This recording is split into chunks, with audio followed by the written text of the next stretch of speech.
Salut tout le monde, j'espère que vous allez bien. Aujourd'hui dans cette nouvelle vidéo on va découvrir ensemble le Xiaomi Redmi Note 3, l'évolution du Note 2 sorti l'an dernier qu'on a découvert ensemble il y a quelques mois d'ailleurs. Allez, let's go.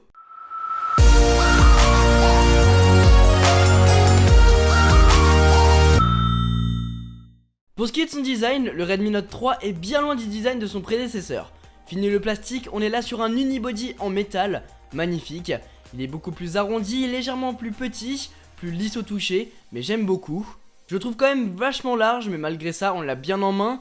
Il fait 8,65 mm d'épaisseur pour 164 grammes et il est disponible en argent, en gris, en gold, la version que j'ai sous la main. Sur la face avant on va retrouver le capteur photo, un haut-parleur, un capteur de luminosité et une LED de notification. Plus bas c'est le bouton home avec à côté les touches capacitives pour retourner en arrière et ouvrir le multitâche. Sur le dessous on va avoir un micro et la prise micro USB pour recharger le smartphone. Sur la tranche de gauche on va y retrouver le slot pour les deux cartes micro SIM. Sur la tranche de droite ça va être les boutons de volume et le bouton de verrouillage. Au dessus on va avoir la prise jack 3,5 mm, un micro et on va avoir un capteur infrarouge. Finalement au dos on va retrouver le capteur photo arrière, un flash qu'on verra en détail dans quelques minutes, ainsi qu'une empreinte digitale. Et je ne sais pas vous mais j'adore qu'elle soit positionnée ici. On y a accès super rapidement, d'autant plus que la détection et la configuration se font extrêmement vite. Le seul problème étant qu'on va pouvoir configurer que 2 doigts, les autres ne serviront à rien, et si le téléphone est posé sur la table, vous ne pourrez pas déverrouiller grâce à l'empreinte digitale, sauf si vous soulevez le téléphone.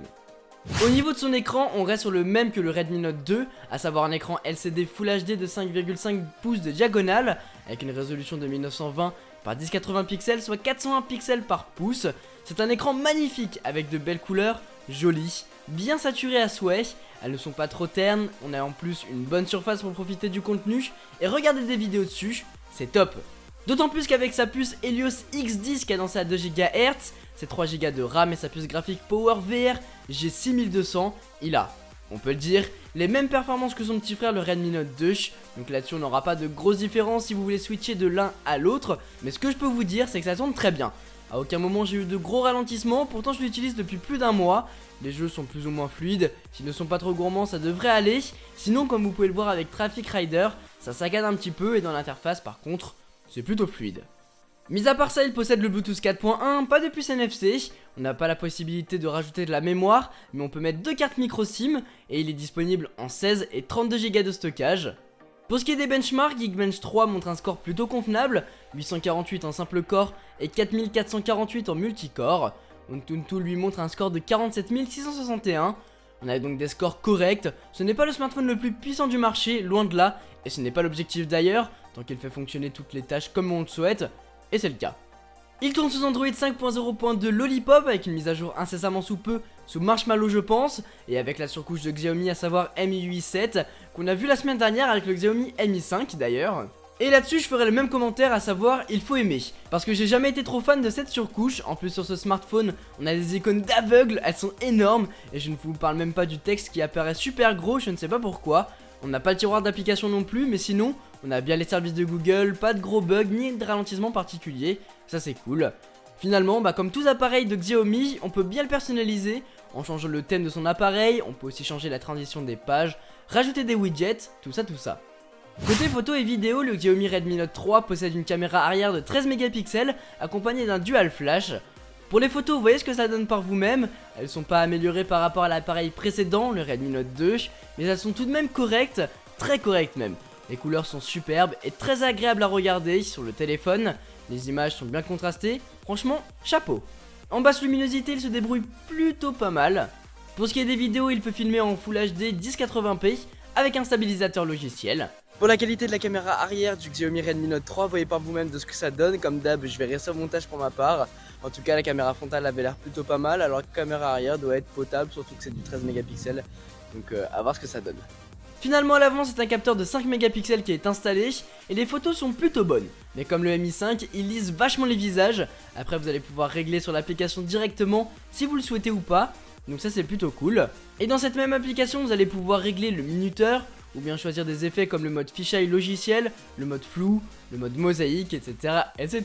Pour ce qui est de la partie vidéo, je vous laisse juger par vous-même de la qualité. Pour ce qui est de la qualité vidéo du Xiaomi Redmi Note 3 les amis, vous voyez par vous-même de ce que ça donne.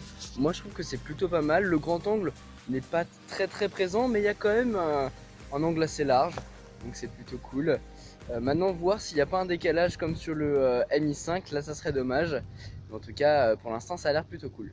Au niveau de la batterie, l'autonomie est très convenable. On est là sur une batterie de 4000 mAh qui tient globalement plus d'une journée. Pour ma part, j'ai réussi à tenir plus d'une journée et demie carrément. Et puis si jamais vous avez besoin, vous pouvez choisir un profil comme sur le Mi 5, soit celui par défaut, le mode marathon, le mode sleep, ou vous pouvez même personnaliser votre propre profil pour ajouter des fonctionnalités, enlever le mode 4G par exemple, où la luminosité va diminuer, activer le mode avion aussi, etc.